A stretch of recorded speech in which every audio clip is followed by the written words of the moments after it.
Very good morning, my dear students. There is a very big information related to second round of counseling.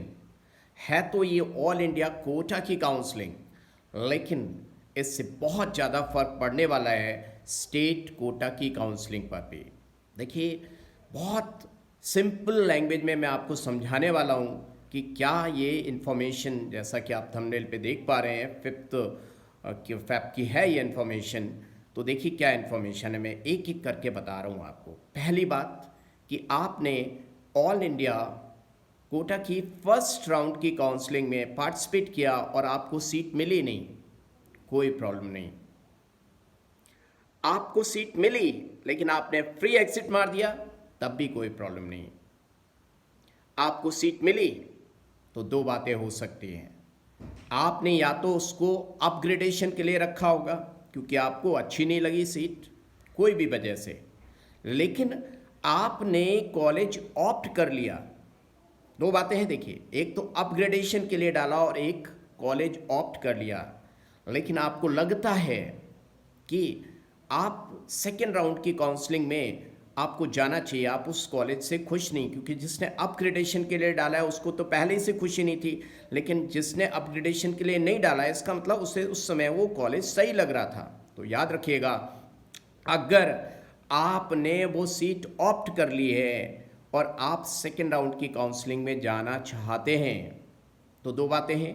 आपने upgradation के लिए डाला और आप second round की काउंसलिंग में गए, सेकेंड राउंड की काउंसलिंग में फिर दो बातें होंगी। या तो आपको जो आपने मन चाही सीट सेकेंड राउंड के लिए फिल की है, either you will get or you are not going to get that seat. If in the second round you got the seat of your choice, तो आपको ये सीट दे दी जाएगी। बट अगर second round में आपको सीट अलॉट नहीं हुई, आपकी मनचाही जो मनचाही पसंद वाली सीट आपने फिल की थी वो नहीं मिली, तो आपको फर्स्ट राउंड में जो सीट मिली थी ऑल इंडिया कोटा में आपको वही लेनी पड़ेगी। अगर आप चाहें कि नहीं वो सीट नहीं लेंगे और आप स्टेट कोटा की सीट के लिए जाएं या आप थर्ड राउंड की काउंसलिंग के लिए जाएं, तो आपको सीट ही नहीं मिलेगी, आपका साल बर्बाद हो जाएगा। क्या आप समझ पा रहे हैं? मैं फिर कह रहा हूं कि आपने अगर अपग्रेडेशन के लिए फर्स्ट राउंड में फिल किया था और आप सेकेंड राउंड में आए, सेकेंड राउंड में आपको सीट मिल गई तो बहुत अच्छी बात है, मनचाही सीट मिल गई, वेरी गुड। लेकिन आपको मनचाही सीट नहीं मिली फर्स्ट राउंड में, तो आपको फर्स्ट राउंड की ही सीट को ऑप्ट करना पड़ेगा। बिल्कुल उसमें कोई चॉइस नहीं कि आप स्टेट कोटा में जा पाएँ। एक और बात है कि आपने अगर फर्स्ट राउंड की सीट मिली थी लेकिन आप कॉलेज जाके, अभी टाइम है 9 फैब तक, आप वहाँ जाके आपको नहीं पसंद आ रही है तो आप वहाँ पे उस सीट को छोड़ दें। तो उनके पास एमसीसी का, कॉलेज के पास आपको फिजिकली जाना पड़ेगा, कॉलेज के पास एमसीसी का पोर्टल होता है, उस पर वो उस सीट को फिल कर देंगे कि भाई आप नहीं ले रहे हो। लेकिन याद रखिएगा, आप उनसे लेटर ले लें कि आपने उस सीट को नहीं लिया, आपने छोड़ दिया। If you are having that letter then only you can go safely for the round 2। क्या आप मेरी बात समझ पा रहे हैं? अब आप कहेंगे कि सर डिफरेंस किस बात का आया?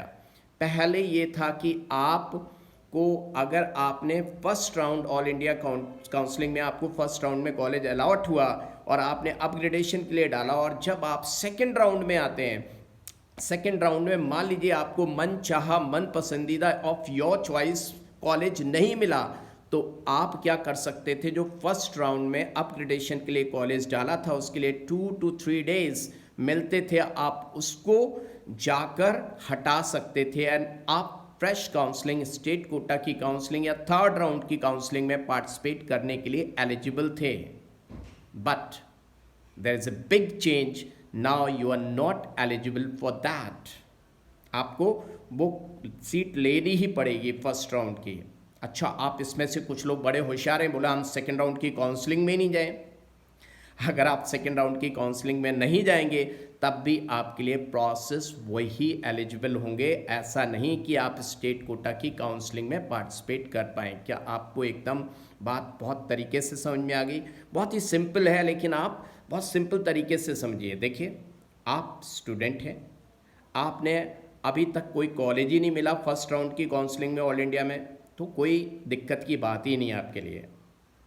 दिक्कत की बात तब है, देखो आपको फर्स्ट राउंड की काउंसलिंग में कॉलेज मिला, आपको पसंद आ गया, आपने फिल किया, आपने एडमिशन ले लिया, तब भी कोई प्रॉब्लम नहीं। फिर से बता रहा हूँ बहुत स्लोली। आप स्टूडेंट हैं, आपने काउंसलिंग के लिए फिल किया, दो बातें हो सकती हैं। आपको मनचाहा कॉलेज मिल गया, आपने एडमिशन ले लिया, बस बढ़िया। आपको फर्स्ट राउंड में कॉलेज मिला ही नहीं, बढ़िया।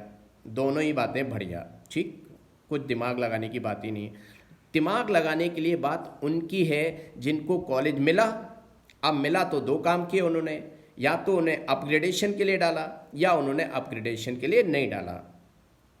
अब अपग्रेडेशन के लिए जिन्होंने डाला उनकी बात मैं बाद में बताता हूँ। पहले जिन्होंने अपग्रेडेशन के लिए नहीं डाला लेकिन अब उनको पता लग रहा है कि वो अपने कॉलेज से सेटिस्फाइड नहीं है, तो आप फिजिकली जो कॉलेज मिला था वहाँ जाइए, वहाँ पर उनके पास पोर्टल है, वहाँ पे पोर्टल में फॉर्म फिल करेंगे वो लोग, आप देखिए और आप वहाँ पे सीट रिजेक्ट कर दीजिए, तो आप फ्री हो गए। बड़ा मुश्किल काम होता है, लेकिन अगर आप चाहते हैं तो आप फ्री होना चाहते हैं तो वहाँ पे आपको भरना पड़ेगा। बहुत ही तेज है काउंसलिंग, शातिर है। तुम अगर होशियार हो तो वो आपसे ज़्यादा होशियार है। तो ये बात यहाँ पर हो गई। आप वहाँ पे जाके फॉर्म फिल कर दिए और याद रखिए लेटर ले लीजिए कि yes I have applied and I have done this, I have requested for this. तो वो पोर्टल में फिल कर देंगे कि भाई बंदे ने सीट छोड़ दी यहाँ से। आपने अपग्रेडेशन के लिए डाला या आपने यहाँ से सीट छोड़ दी। अब दोनों ही बच्चे गए सेकेंड राउंड की काउंसलिंग में। अब सेकेंड राउंड की काउंसलिंग में जिसने अपग्रेडेशन के लिए फिल किया था उसको वहाँ पे सीट मिल जाती मन चाहे तो इट्स वेरी गुड, फिर से तुम फ्री हो गए। नहीं मिली तो आपको वही सीट ऑप्ट करनी पड़ेगी। ये नहीं कि आप स्टेट कोटा के लिए अप्लाई करें, आप वैलिड नहीं हो। अगर आपने वो सीट छोड़ दी फर्स्ट राउंड की तो आपका साल गया। समझ लिए ध्यान से, सबको समझ में आ गई बात? Is it clear? All the best. अगर कोई डाउट होता है तो कमेंट सेक्शन में लिख के बताइएगा। और आपको मेरी ये कही हुई बात कितनी अच्छी लगी, ये हेल्प कर रहा हूँ लगातार, तो अगर आप नए हैं तो लाइक एंड सब्सक्राइब जरूर करें। और अगर आप पुराने हैं तो कमेंट सेक्शन में लिख के ज़रूर बताएं कि आपको मेरी कही बात किस हद तक समझ में आई। ऑल द बेस्ट, फिर मिलेंगे पढ़ते पढ़ते।